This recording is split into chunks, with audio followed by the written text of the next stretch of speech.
Dit en 2024, oui, ce que tu faisais en 2020 était utile, mais en 2024, c'est pas utile parce qu'il y a eu beaucoup de changements, il y a eu ceci ou cela. C'est une question délicate. Pourtant, l'utilité dont toi tu parles là, on a dépassé ça. Il faut aller vers d'autres choses. Mon ami, il faut créer autre chose. Si tu peux rien créer, il faut quitter.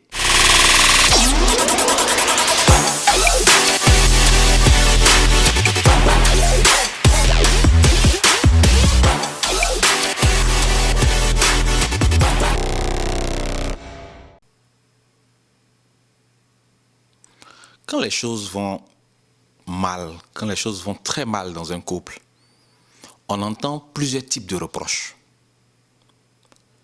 Je voudrais juste attirer votre attention, chers frères et sœurs, aujourd'hui, sur un type de reproche. Avez-vous déjà entendu ce genre de reproche? Je ne sais pas à quoi tu sers. C'est quoi ton utilité dans cette maison? Je ne gagne rien dans cette relation. Je perds mon temps dans cette relation. La question de l'utilité, de notre utilité, doit être prise au sérieux. Utilité dans notre couple, utilité dans notre famille, utilité dans notre association, utilité dans notre église, utilité même dans un groupe d'amis. Être utile est une chose très importante. Et c'est une question difficile à traiter parce que une utilité peut changer d'une année à l'autre, d'un moment à l'autre. De telle sorte que quelqu'un qui posait une action, par exemple, en 2000, dans un groupe ou dans une famille, je ne sais pas, dans une association, il peut s'avérer que la même action qui est posée en 2024 peut s'avérer tout à fait inutile. Alors que lui, il aurait pu rester dans la même ligne d'action, de pensée, et puis se dire, mais c'est ce que j'ai toujours fait. Mais on peut le dire en 2024, oui, ce que tu faisais en 2020 était utile, mais en 2024, c'est pas utile parce qu'il y a eu beaucoup de changements, il y a eu ceci ou cela. C'est une question délicate. Mais il faudrait qu'on l'aborde et qu'on se rende compte que si on n'est pas utile là où nous sommes, nous serons vomis. Et la Bible dit ici, tu n'es pas utile, tu n'es pas productif. Si ton absence, ta présence est égale à ton absence, mais tu seras vomi. Personne n'aime les gens inutiles, qui n'apportent rien du tout. On ne sait pas qu'est-ce qu'il apporte, on ne sait pas sa valeur ajoutée. Et la Bible nous encourage depuis longtemps dans sa parole. Dieu nous encourage à être des personnes utiles. Utiles pour l'Église, utiles pour notre famille, utiles pour nos enfants, utiles pour notre association, utiles pour le groupe d'amis où nous sommes. Utiles, il faut qu'on apprenne à être utile. Et il faut changer rapidement sa façon de faire, de penser, quand tu vois que en fait, là où tu étais utile, ce n'est plus vraiment ça que les gens attendent de toi, qu'on attend de toi autre chose. Donc, il faut être capable d'adaptation, de changement, et c'est tout ça qui rend le fait d'être utile difficile. Les gens vont toujours se demander, qu'est-ce qu'on gagne à être avec toi? Qu'est-ce qu'on gagne? Et cette question-là énerve souvent beaucoup de personnes. Parce qu'ils se disent, non, les gens, ils sont matérialistes, les gens, ils voient seulement dans les autres, qu'est-ce qu'ils gagnent, machin. Oui, mais cette question, on te la posera toujours, qu'est-ce qu'on gagne? Que gagnent les autres du fait de ta présence? Qu'est-ce que les autres gagnent? Parce que si on ne gagne rien du fait de ta présence, mon ami, on s'en fout de toi. Parce que ta présence est égale à ton absence. Que tu sois présent ou absent, on ne sent rien. Donc, mon ami, tu peux être absent. Et imagine quand c'est ton conjoint ou ta conjointe qui te sort une parole comme ça, soit dans les premières heures du mariage, ou même après 5 ans, 10 ans. Il y en a même, c'est après 20 ans, on lui dit, si tu m'as donné quoi, je n'ai rien gagné à être avec toi. Ça, c'est après 20 ans qu'on sort une phrase comme ça. C'est pour ça que c'est bon de réfléchir à cette notion et puis de se dire, c'est quoi les changements que je dois opérer? Qu'est-ce que je dois faire? Parce que comme je disais tantôt, quelque chose qui est utile en 1990 peut ne pas être utile en 2023-24. Et c'est ça qui nous fatigue, nous tous. Donc, on a la même façon de faire, on a la même façon d'agir. Pourtant, l'utilité dont toi tu parles là, on a dépassé ça. Il faut aller vers d'autres choses. Mon ami, il faut créer autre chose. Si tu ne peux rien créer, il faut quitter. On va prendre la parole de Dieu et on va lire un texte.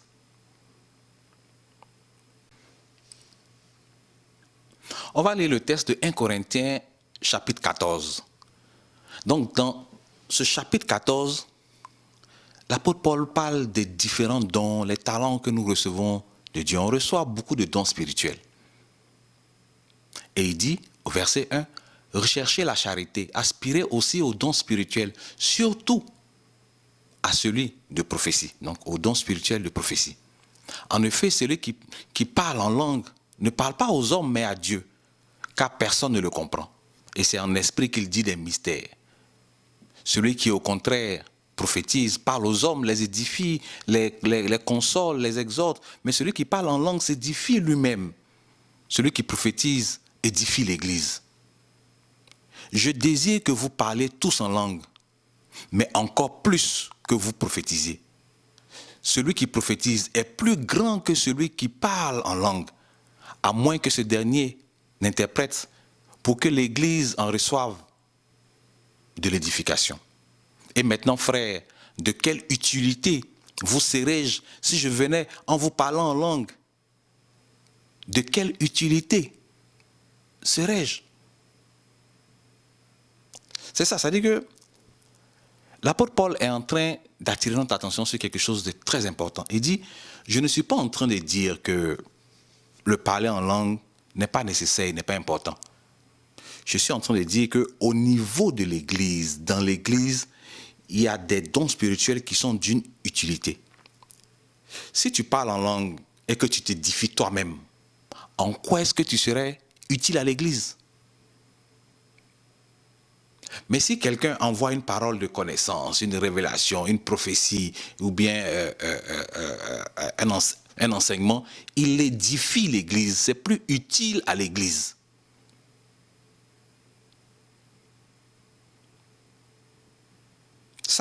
Ça peut choquer beaucoup de personnes, mais c'est la vérité. Qu'est-ce qu'on fait dans l'Église qui est utile et qui fait avancer l'Église? Est-ce tout le brouhaha qu'on fait?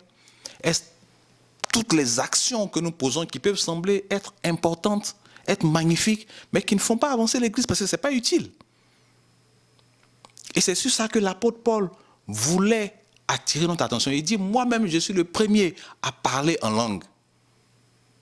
Mais ce n'est pas utile pour l'Église. Ce n'est pas utile. Et il ajoute quelque chose d'important. Il dit, verset 22, les langues sont un signe, non pour les croyants, mais pour les non-croyants. La prophétie, au contraire, est un signe, non pour les non-croyants, mais pour les croyants. Donc il dit, le parler en langue, c'est juste un signe pour les non-croyants. Quand le Saint-Esprit vient sur les disciples, les 120 disciples, à la Pentecôte, ils ont commencé à parler dans des langues étrangères. Donc, d'autres juifs, d'autres personnes qui étaient venues à cette fête-là, ont vu les disciples qui étaient hébreux en train de parler dans des langues que eux ils comprenaient. C'était quelque chose de magnifique, d'extraordinaire. Et plusieurs personnes ont été touchées par la parole de Dieu et ont été converties. Il rappelle cet événement-là pour dire que le parler en langue a été donné pour les non-croyants. Ce n'est pas pour nous. Nous, étant membres de l'Église, nous formons une association de croyants. On n'a pas besoin de ça. Ce n'est pas utile pour nous. Je vous assure que si on nous enseigne, nous tous, chaque jour, chaque année, à poser des actions utiles pour nous-mêmes, pour notre famille, pour notre pays, j'assure que nos familles, nos continents, nos pays seraient très très loin. Parce que les gens pensent que quand ils se lèvent le matin, qu'ils posent telle ou telle ou telle ou telle action. En réalité, ce sont des actions utiles. Non, pas du tout. Tu peux faire beaucoup de bonnes choses pour ta maison. Tu peux faire beaucoup de bonnes choses pour ta femme. Tu peux lui faire tous les bisous que tu veux. Mais peut-être que ce n'est pas d'un bisou dont elle a besoin. Au moment où tu lui fais le bisou, là, ce n'est pas d'un bisou qu'elle a besoin. Ce n'est pas utile. Ce n'est pas utile. Après 5 années de mariage, il y a des choses qui sont utiles, qui ont été posées, qui ont été bénéfiques pour tout le monde. Mais quand on voit, par exemple, dans 10 ans, les choses qu'on avait faites dans 5 ans, peut-être ne seront pas utiles. Et à notre 15e année de mariage, il faut encore passer à un autre step, à un autre level. Donc, quelles sont les actions qu'on pourrait poser qui seront utiles à monsieur et à madame dans cette nouvelle configuration de notre famille qui, après 10 ans, 15 ans, a évolué, chacun a évolué, chacun a un certain niveau intellectuel, un certain niveau spirituel. Donc, la femme que tu as rencontrée en 1980, là, ce n'est plus elle la même en 2024. Donc, ce n'est pas la même pression, ce n'est pas la même personne, ce n'est pas la même façon de faire. Il y a beaucoup de choses qui ont changé. Donc, des choses qui te semblaient utiles en 1980 là, ne seront plus utiles en 2024. Est-ce que c'est difficile à comprendre ça? Le mari que tu as connu quand vous étiez jeune, vous étiez là tranquille, là, ce n'est plus le même mari. Peut-être qu'aujourd'hui, il a atteint un niveau de responsabilité. Et en fonction... je veux dire, en fonction de son travail, de sa position dans la société, tout ça, il y a un certain respect que toi-même tu dois lui devoir. Et puis, il y a une certaine façon d'agir pour que lui, son nom, soit grandi. Parce que dans l'ignorance, en faisant plein d'actions, tu peux détruire toi-même ton propre mari, ton propre foyer. Tu ne sais pas que les choses ont changé.